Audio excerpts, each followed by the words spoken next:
زکریا علیہ السلام کے ساتھ کتنا بڑا مسئلہ تھا، اولاد نہیں ہو رہی تھی، بہت بڑا مسئلہ تھا نا. تو کہیں نہیں ملتا کہ وہ کسی روحانی علاج میں گئے، کسی نے کچھ کیا ہوا ہے، یار میں صحت مند بھی، میری زوجہ بھی صحت مند، اولاد ہی نہیں ہو رہی، مسئلہ کیا ہے.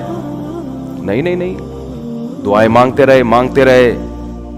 اور پھر قرآن کیا کہہ رہا ہے؟ ذکر رحمت ربک عبدہ زکریا. دعا کا خدا کی قسم اتنا مزہ ہے دعا مانگنے میں، اتنا مزہ ہے. مسئلہ حل ہو ٹھیک تو بھی، نہیں ہو تو بھی، یار اللہ کے دفتر میں فائل جمع کرا دی ہے.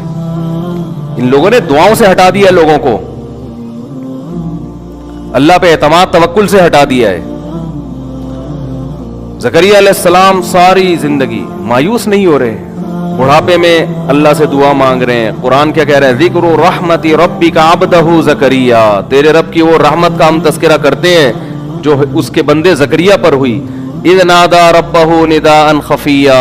اپنے رب کو چپکے سے پکارا. کھلے عام کیوں نہیں پکار رہے؟ اس لیے کہ لوگ کہیں گے بوڑھے کو دیکھو کیا کر رہا ہے، اولاد کی دعائیں مانگ رہے. ایسی دعائیں چپکے سے ہی مانگی جاتی ہے نا بھائی. کھلے عام مانگ رہے ہوتے، مسجد کے نمازیوں سے کہہ رہے ہو سب مل کے میرے لیے دعا مانگو اللہ مجھے اولاد دے دے. نمازی آ کے کہتے حضرت خیریت، آپ 90 سال کے، سر کے بال دیکھیں، خیریت تو ہے. تو اس لیے یہ دعا کیسے مانگ رہے ہیں؟ چھپ کے. ندان خفیہ. ربی انی وہن العظم منی. اے اللہ مجھے پتا ہے ہڈیاں بوسیدہ ہو گئی ہیں. واشتعل الراس شیبہ. بال سفیدی میں بھڑک رہے ہیں.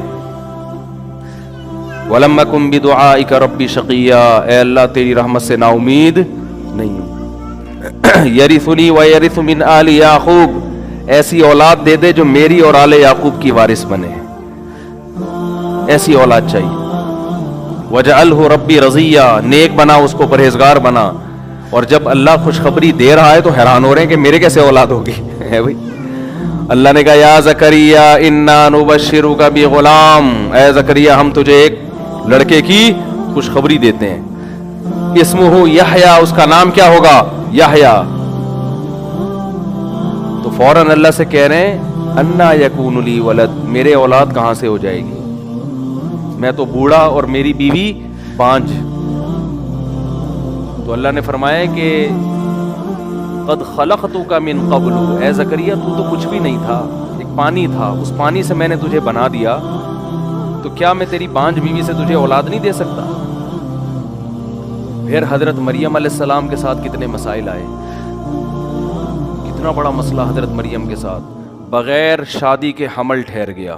اتنی پریشان، یا لیتنی مت قبل ھذا. کاش اس دن سے پہلے میں مر جاتی. وکنت نسیا منسیا. میرا کوئی تذکرہ ہی نہ ہوتا کہ مریم نام کی کوئی عورت پیدا ہوئی ہے.